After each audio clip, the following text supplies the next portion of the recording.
नमस्ते दोस्तों, आप सबको स्वागत है मेरे चैनल एमटेक मोना वर्ल्ड में। दोस्तों, आज हम लोग बात करने वाले हैं वट सावित्री कथा के बारे में। आखिर ये वट सावित्री कथा क्या है, आज हम लोग जानते हैं। हिंदू पंचांग के अनुसार उत्तर भारत में वट सावित्री व्रत ज्येष्ठ अमावस्या को पड़ता है। ये व्रत वैवाहिक महिलाओं के समृद्ध जीवन के लिए काफी उत्तम माना जाता है। मान्यताओं के अनुसार इस व्रत को करने से पति को लंबी उम्र का वरदान मिलने के साथ साथ उनका जीवन सुख समृद्धि से भर जाता है। इस पवित्र दिन भर महिलाएं वट पेड़ की विधिवत पूजा करती है। इस बार ये व्रत 30 मई को रखा जा रहा है, लेकिन एक चीज ऐसी है जिसको बिना ये व्रत अधूरा माना जाता है, वो है इसकी व्रत की पावन कथा। कोई भी व्रत अगर आप लोग करते हो, अगर आप व्रत कथा सुनेंगे तभी आपकी व्रत की जो आप रखते हो वो संपूर्ण होती है, माना जाता है। वट सावित्री का जो पूजा का मुहूर्त है, आज हम उसी को भी बताएंगे। हिंदू पंचांग के अनुसार ज्येष्ठ मास की अमावस्या तिथि 29 मई दिन यानी कि आज रविवार को दोपहर 2:56 से प्रारंभ होगी और इसकी समाप्ति 30 मई दिन सोमवार की शाम 5 बजे तक होगी। जबकि वट सावित्री का व्रत जो है वो कल सोमवार को 30 मई को रखा जाएगा। अभी हम लोग बात करेंगे वट सावित्री व्रत कथा के बारे में। पौराणिक मान्यताओं के अनुसार राजश्री अश्वती की एक ही संतान थी जिनका नाम सावित्री था। सावित्री बेहद रूपवान थी। योग्य वर न मिलने की वजह से उसके पिता दुखी थे। उन्होंने अपनी कन्या सावित्री को स्वयं वर तलाशने के लिए भेजा। सावित्री तपोवन में भटकने लगे। वहाँ साल्व देश के राजा हयुमत्सेन रहते थे। उनका राज्य किसी ने छीन लिया था। उन्हीं के पुत्र सत्यवान को सावित्री ने पति के रूप में चुना था। ऋषिराज नारद की जब सावित्री और सत्यवान के विवाह का पता चला तो वो राजा अश्वपति के पास पहुँचे और कहा, हे राजन, ये क्या कर रहे हैं आप? जिस सत्यवान को आपकी बेटी ने वर रूप में चुना है उसकी आयु बहुत छोटी है। 1 वर्ष बाद ही उनकी मृत्यु हो जाएगी। नारद जी की बात सुनकर अश्वपति परेशान हो गए। सावित्री ने पिता की परेशानी के कारण पूछा। तब पिता ने नारद जी द्वारा बताई गई बात सावित्री को बता दी और उनसे कहा कि तुम किसी और को अपना जीवन साथी चुन लो। सावित्री ने अपने पिता से कहा कि आर्य कन्याएं अपने पति का वरण सिर्फ एक ही बार करती है। राजा एक बार ही आज्ञा देता है और पंडित एक बार ही प्रतिज्ञा करते हैं और कन्यादान भी एक बार ही होता है।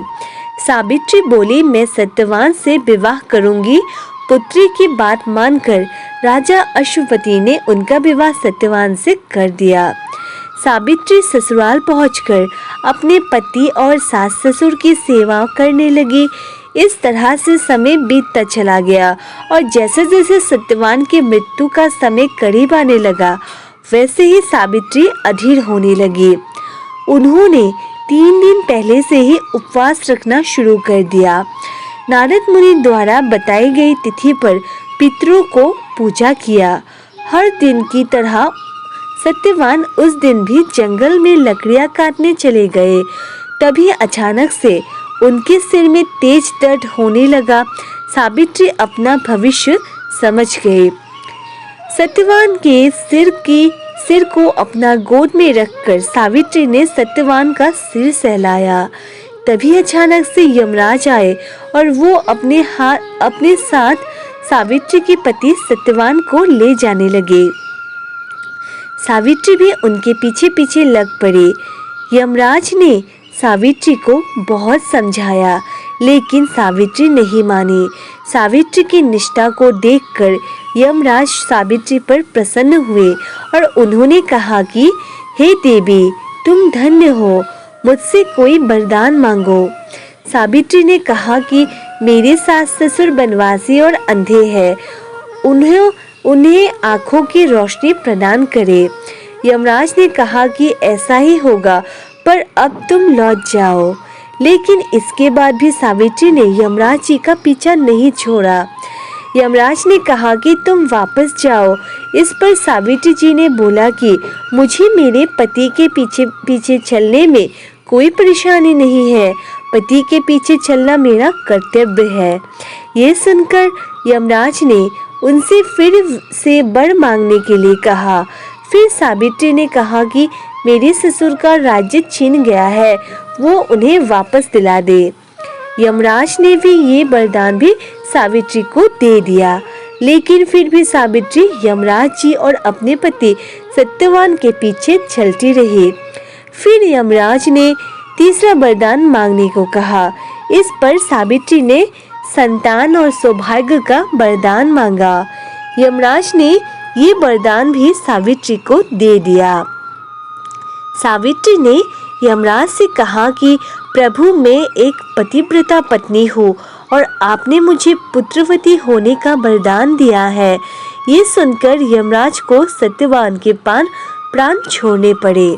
सावित्री उसी वट वृक्ष के नीचे आ गई जहाँ उनके पति का मृत शरीर पड़ा था। सत्यवान जीवंत हो गए और दोनों खुशी खुशी अपने राज्य की ओर चल पड़े। इस प्रकार से सावित्री और सत्यवान चिरकाल तक राज्य सुख भोगते रहे। तो दोस्तों, अब सभी को पता चला कि जो व्रत सावित्री की पूजा होती है, तो वो उसका जो व्रत कथा है, असल में हम लोग किस पौराणिक कथा के आधार पर हम लोग ये पूजा करते हैं। तो इसीलिए आप सभी को मेरी तरफ से वट सावित्री की पूजा की बहुत बहुत हार्दिक शुभकामनाएं हैं। आप सभी के घर में सब लोग खुश रहिए और आपके घर में सबको ऐसे ही दीर्घायु मिले और आपके सब लोग ऐसे खुश रहे। धन्यवाद।